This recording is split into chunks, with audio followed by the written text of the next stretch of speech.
At syempre pa, eto na ang pinakahihintay niyong Saturday viewing habit. Yes. Ito po si Alwin Ignacio, the Diva that you love. Kasama ko ang aking kaibigang bonggang-bongga. Yan si Bongga. Ito po ang The TT Show, ang Tarian at Talakayan Showbiz Edition. And for our Episode 3 para sa aming Season 11, palakpakan muna tayo na may kasamang maraming sigaw na as of today, meron na kaming 9,870 plus organic subscribers! Yehey! 130 kembot at kandirit na lang.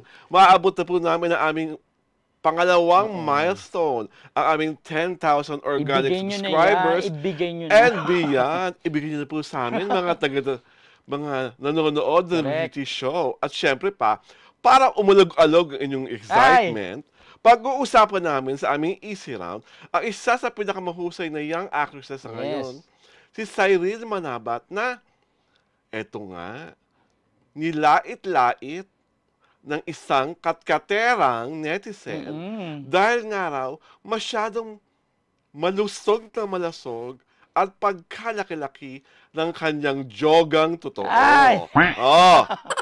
Huwag nyo na sa akin pa-explain kung ano yung joga.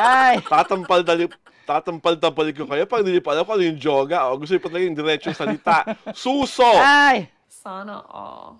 Yung mga suso niyang malalaki. Yan, go. Kasi sa kanyang IG post, diba, nag-post si Cyril very recently ng kanyang bagong larawan. Kung saan sinasabi niya na 5'3", parang 5'2 or 5'3 lang ang kanyang height, but she is still slaying. Tapos yung suot niya ata doon parang ang sexy-sexy. Medyo sexy, Ang sexy-sexy na kitang-kita yung hubog ng kanyang pangangatawan. At higit sa lahat, kitang-kita talaga ang dalawang Pomelo 1 at Pomelo 2. Diyan talagang pansinin. At hindi nga nakapagpapagilan katkatera. At sinabing parang dapat ata pabawasan mo yan. Kasi masyadong malaki. At ang reaksyon dito ni Cyril ay para naman po napaka-stupid ng komento nyo. Correct, actually. So, ikaw, kaibigan Glenn, ikaw ba, bibigla sa sobrang laki ng asset ni Cyril Manabat na gano'n? At, pangalawang tanong, karapat-dapat nga bang bawasan yon para mas maging proportional sa kanyang petite na frame?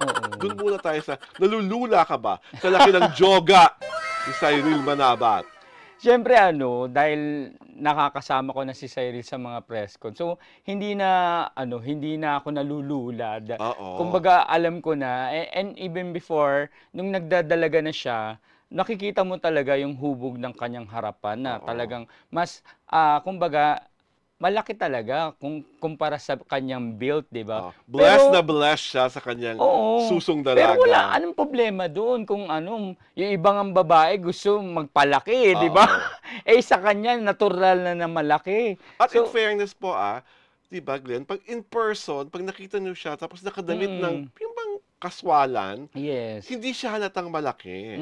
Halata lang malaki, di ba, pag naka-gown na siya, naka-buste, baka nagpapakita ng cleavage, doon mo lang talaga mapapansin na talaga, di ba? Pero kung sa, yun yung parang, di ba, nakikita natin siya sa mga press con, hindi ka nga talaga, doon unang mapapatingin unang mapapatingin sa mukha niya, di ba? Kasi ang ganda ng mukha niya sa iyo. Tapos, yung chika, di ba, chika siya? At saka wag na tayong dun sa kumbaga sa kanyang hinaharap. Mas mag-focus nga tayo dun sa kanyang talento, 'di ba? Kasi talagang mahusay siya actress. Hindi ko naman masisisi na mapansin 'yun dahil talagang lalo na kung nag-post siya ng medyo sexy yung kanyang kasuotan, 'di ba? Pero medyo off naman yung comment na yun na yung baka gusto mong bawasan dahil masyadong malaki. Diba? Aminin natin na marami sa mga kababaihan, lalo na sa panahon ngayon, ang gusto magpadagdag, di ba? Oo. Saka sa akin naman, doon sa katkatera nagko-comment na gano'n, maganda ka? Maganda ka ba talaga? Maganda ka ba talaga? Kasi doon sinig ko yung IG account ni Cyril. Babae ba siya? Babae siya pero wala namang fest. parang fictitious naman yung account. Baka naiinggit lang sa harapan ni ano. Parang feeling ko ganun nga. Diba? Kung ikaw ay inggit na inggit, ang mga ombre naman ay tuwang-tuwa sa asset na ni Cyril Manabat. So, tayo po, sa totoo lang, whether it's kung halimbawa malaki ang kanyang dibdib, or kahit sino mang tao na minsan parang sobrang mataba, tigilan na po natin ang body shaming. Body shaming, correct. At this day and age, dapat po talaga we accept our imperfections. At tanggapin natin kung ano ang meron tayo. At kung anong mawala tayo, kung gusto nyo pag-ipunan, pagmagandahan, sige. Pero wag po tayong manlait ng akala mo, tayo lang ang anak ng Diyos, na parang wala tayong kapintasan. Buti sana kung perpekto ang itsura mo, di ba? Parang buti sana kung kasing ganda ka ni Andrea Brillantes. Di ba? O ni Cyril Manabat na lang mismo, di ba? At sinabihan ka na, my gosh, you're like, hello, di ba? Doon ka nervous Pero kung di ka naman kasing ganda ng mga batang ire, wag nang magmaganda. Di ba? What are you looking forward na gawin ni Cyril? Kasi nga, di ba, pag umaarte siya, nakikita mong matindi siya. Pero sa tingin mo, tatanggap ba kaya si Cyril ng isang role na sexy? Tapos nakaparte niya si Eli, si Elijah. Pwede naman. Carrie Bells. Kasi ano tawag doon kumbaga, nag-level up na nga sila na may anak, nagkaroon sila na anak doon sa 'di ba? Sa High Street, 'di ba? So, pwede namang ganong level naman yung medyo ang gusto sexy. Ko naman level na makita kay Cyril at kay Elijah, yung paano nyo ginawa yung anak. Kasi bigla na lang nagkaroon, di ba? Diba? Di ba naghalikan lang, tapos kunyari, umusok-usok sa loob ng kotse. Oo, meron namang kotse scene, may car scene naman. Pero sa future, kung gagawin ko ng pelikula, gusto ko talagang makita yung malugdog na kung paano, alam mo na, di ba? Kung paano... Ang tanong, pwede ba yun sa television? Hindi sa nga, pelikula. Pelikula. Diba? At knowing Cyril, game yan. And diba? Knowing Elijah also, lalong diba? Game na game. Diba Elijah? Parang nakikinig ko lang kung paano ka malulunod.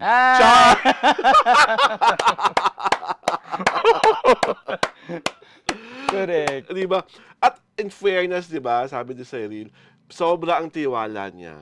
Kay Elijah. Yes, at iyak yan, kung merong adult scene siyang gagawin, she would look forward to doing that scene kung si Elijah ang kanyang kapara. Pero baka cautious kaya siya kung si Saijan? Saijan? Haralin kasi ba magkakababata sila, sabay silang lumaki sa dos. Pero at least, medyo bawas na yung awkward scene. Kasi syempre, familiarity and saka magkaibigan naman sila, di ba?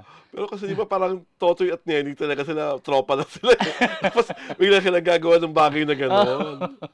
At parang tuloy na magkapatid di ba? Parang wala silang malisyo sa isa't isa. Oo, nung mga kabataan pa nila noon, puro parang ayaw ni bro.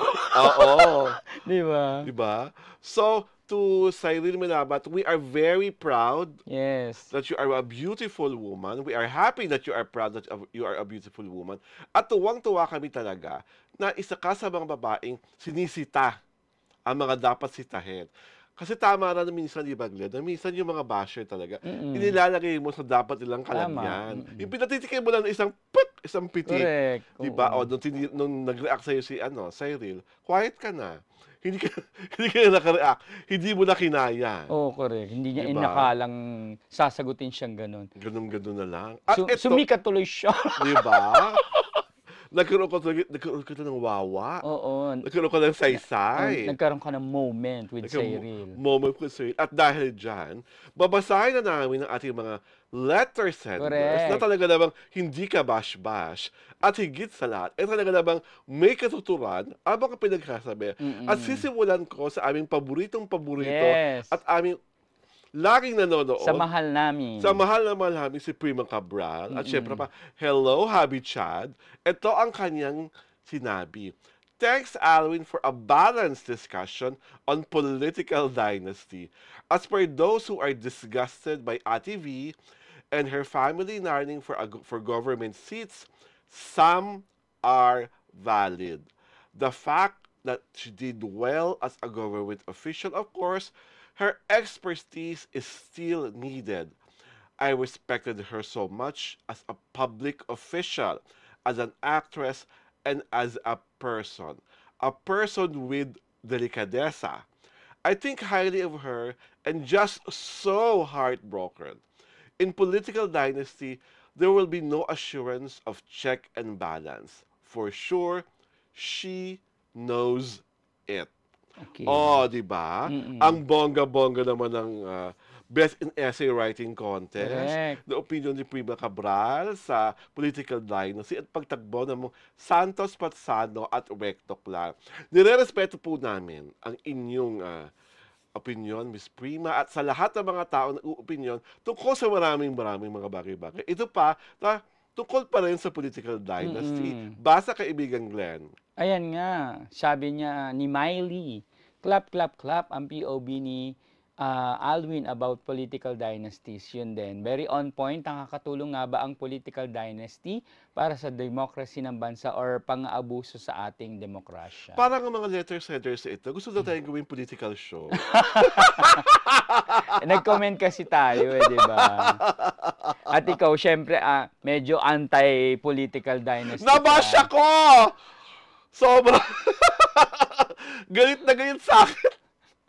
May nabasa ko isang post na galit sa akin na lot-lot naman ang idol mo. Oh my God. Hindi ko na lang nalagay dito kasi ayoko. Oo nga. Diba? Baka mahaba pa ang chikahan. Kasi naman, ako sabi ko nung kasi, di ba, okay lang yung political dynasty. Basta lahat nakakatulong sa ano. At ito naman, tawang-tawa ko talaga dito. Mula kay Binibining Normina Aton, sabi niya, in all caps ha, talagang tumataginting na in all capital letters, laos na si Andrea. Wala nang movie. At ito, may pumatol. Oo. Na, sumagot. Ito naman si GDJ BSJ. Sana naman, sasagot ka na rin lang, tinapang-tapangan mo na, hinami mo na talaga yung totoo mong pangalan. Ang reaksyon niya kay Normina ay, talaga ba? Porkit walang movie, laos na?